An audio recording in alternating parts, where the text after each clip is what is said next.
すげえ、大入れだけで決まった。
まあ今回小島工務店初の自社請負竣工と完成と相まりましてお疲れ様でした。長かったね。お疲れ様でした。地震災から大体1年経ってしまいました。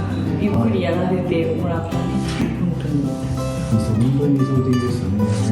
やりたいことをやらせてもらってね。精密系的な意味で天然乾燥でその中でもどうしても譲れない一番のやりたかったこと、こだわりは一体何だったんでしょうか。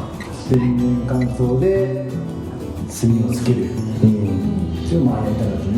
もちろん僕の経験と勉強のためにもその木の癖であったりとかね、どう割れるどう曲がりねじれるっていうのを体感するためにはやっぱ、木を見て炭つけるのが一番の勉強ですから、それをやりたかったね。なるほど。太鼓ふんだんに使えてよかったんですよ。長男でね。今日はね。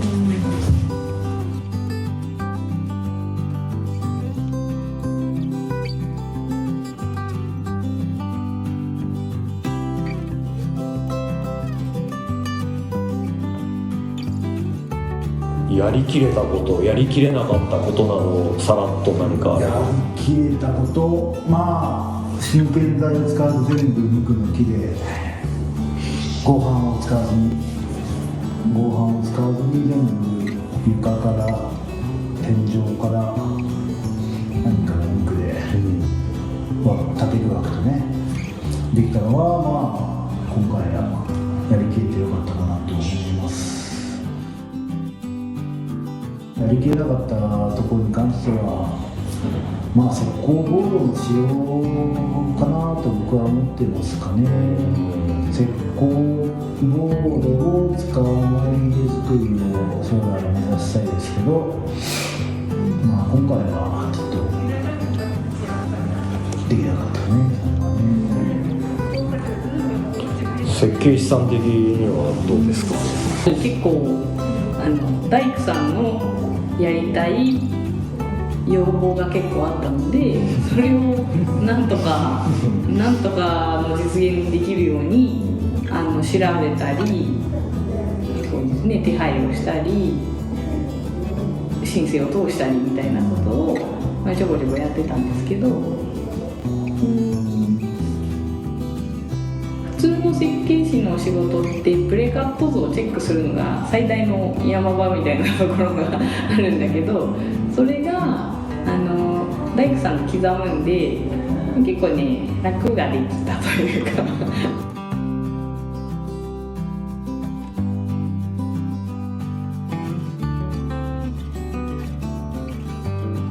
夫婦でこうやって家を一軒建てる仕事をするっていうのは、かんちゃんの強いところと僕の強いところをね、合わせて家作りができたらいいかなと思いますよね。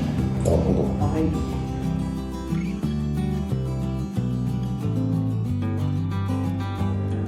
今後どんな家を作りたいですか？どんどんいいやつで